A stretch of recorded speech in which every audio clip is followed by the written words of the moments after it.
Oh, here we go. That's what the left did.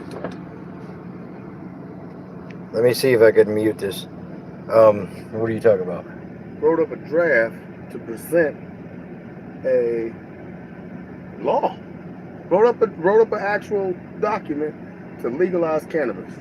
Yeah, and look into that document. Look into it, seriously. If I live in the United States and I can smoke weed and ain't got to worry about my job or the law, I live in the best You're country wrong. on the You're planet. incorrect. I already live in the best country Jobs on the can still fire you over it. planet. Jobs are going to have to, but they have no wheels to stand on.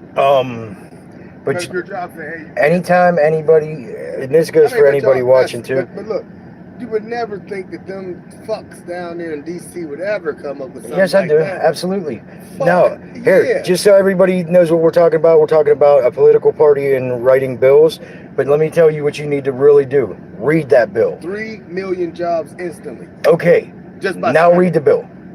Oh, I didn't. I just You have to read that bill. If I can smoke a blunt, I'm good. Well, it depends on your skin color. Go read the bill. Oh, that's probably one of the reasons why they wrote the bill, because it targeted lower class communities. When you I got some friends right now that's still going through shit and can't get certain jobs because they got a weed charge. Yeah, there's so much more to that, though. I'm not going to tell you what to think, what to believe. I'm going to simply Weed tell charge? you. I agree with you. Victimless crime shouldn't be charged. But all I'm saying on that whole aspect, But that got to be before you believe anything from any politician, no matter left, right, center, or anywhere else, read the bills they're proposing, because there's hidden shit in there. In any bill that they propose, a lot of the times where they're making money off of the lower class. 3 million jobs by signature. Okay. So it's already, cannabis is already. Hi, everybody, by the way. Oh, I'm sorry. No, you're good. Basically, Craig, you know me. We've been friends a long time. And people know, we talk about weed all the time. But what you got to look at is how they're using this bill. They're still using bills on both sides to divide the country. Why would you aim for not low-class neighborhoods? No, they saying federal legalization. Correct. So, but it should. Say, but how can a bill be? How can something be illegal if it's based on a lie? You got to remember that. Remember, marijuana was made illegal because of the paper press in what was the movie? Reefer Madness, when they were saying blacks and Mexicans smoke weed and kill people, go crazy and kill people. Oh yeah, look into it. You could watch the whole movie. No shit. I'm with you 1,000,000%. But they made a movie. Wow. Legitimately look up the movie Reefer Madness. Now, keep in mind, yes, we all want marijuana to be legal, right? But we don't want segregation in the middle of it. If you want to aim for lower class neighborhoods, don't add races to it. They added races to it. Just like the farmer situation. No, it's not straight. I was looking into it yesterday. Just like the farmer bill that got shot down by the courts because it was segregating, they're doing the same shit. You've got to look into these bills. Like I said, Craig, me and you, and just so people see, you don't mind being put on camera for a second, do you? Put your head in here. Just so people see, I am talking to a man of color. I'm not talking to another white person about any of these bills.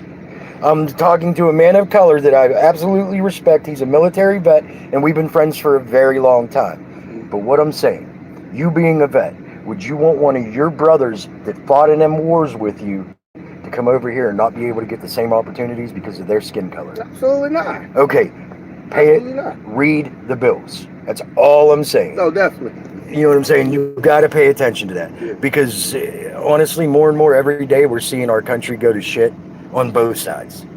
So just read what they're saying. Don't just listen. Open your eyes. Gotcha. You know what I'm saying? Yeah, okay. Yeah, it's on. Now back to everybody here. How's everybody doing?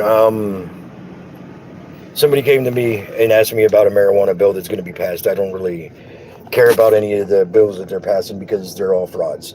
But that's neither here nor there, and it shouldn't have been political on this stream in any way, shape, or form. However, I was approached and I already hit the start button. I did want to do some reactions last night, but I was trying to get things together. Me and the wife, he's working real hard to try to make everybody happy so that way we could still not have issues until we find a place.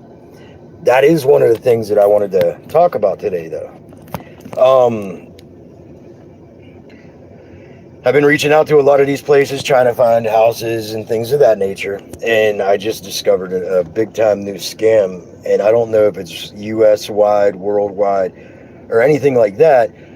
However, I reached out to a house, and a guy was like, "Oh yeah, but I need to find somebody who has a family on Medicaid." Here, let me read the text. I don't know if it. Oh, okay, so it's not going to allow me to read the text while I'm live. But basically, they said they were looking for somebody who has a child on Medicaid. So my response was, I have 4 children, but I don't quite understand why you would need a child on Medicaid. Can you please elaborate? Their response was, well, the government said that they will grant a lead removal that costs $40,000 for this house if I rent to a child on Medicaid. Okay, I've seen this happen before. So my response was, I wouldn't want to put my family like that in that situation. Their response was, thank you, no problem. Reason being, a lot of these people that are doing this, as soon as that remediation is done, they evict the people in that house so they could take it, so they could move in. So if you're in the United States and somebody says you have to have a kid on Medicaid, find out why. And if that's the reason why, make sure you don't fall for that, because that can seriously harm anybody. You move into a house, you get all this, they get all the work done because your children they're riding on the backs of, and then kick you to the curb. Probably one of the most dangerous things in the world that can happen is by taking a family's housing away from them. There was another one. What was the other one? I can't even look it up. More or less, they were trying to get me to send information, which I'm not necessarily about sending information like that unless it's a legitimate website. I can't say that this is exactly a scam. I could say if it's not a scam, it's a very, very poorly run person. It's poorly run rental type agreement. They want you to take up or write all kinds of answers. They send me an application. You can't fill it out online, even though I can at work. And then they want me to write down answers, take a picture with my social and everything else, and send it back. No. It cost me $55. I got screwed, but whatever. However, if you get approached for something like that, you got to be very, very, very carefully that you're not getting scammed, because that a lot of the time that's what they're doing. They just want your information, and we know how bad that's gotten. Especially in the United States, people's information is constantly being stolen. I was going to do a music reaction last night, but like I said, I got overwhelmed. I was trying to get things together. Obviously, we do have to deal with CYS until we're moved because we were swatted. The lady's supposed to come and speak with me today. We're going to have a big old discussion, and I just wanted to make sure everything was presentable in my house. And that's for now. Like I said, as soon as we find a place, I'm out. We're going. But right now, it's a lot of the people that use this moratorium to their advantage and not to their actual needs are screwing people like me who actually have the money, who's never missed a rent payment, and just want to find a place for my family. But that's how that works out.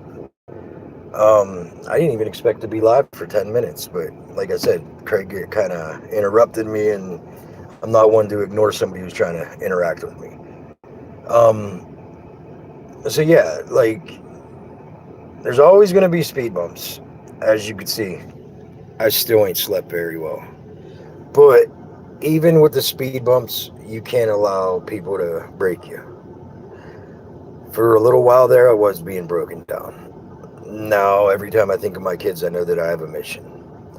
And don't get me wrong, every time I leave my kids at night and they say, Daddy, I love you, I want to come with you, it breaks me. It really does. But I know in the end, my kids are going to be very well taken care of. So with everything being going on, all I could do is soldier on. The house situation, it's going to happen sooner than later, without question. I've been head first diving in trying to find houses. I went and seen a few. I'm planning on going Saturday after work, Sunday also, until I find a place. Once I find a place, then I'll resume back to my 50 to 60 streams a week, but I still have to focus on everything else.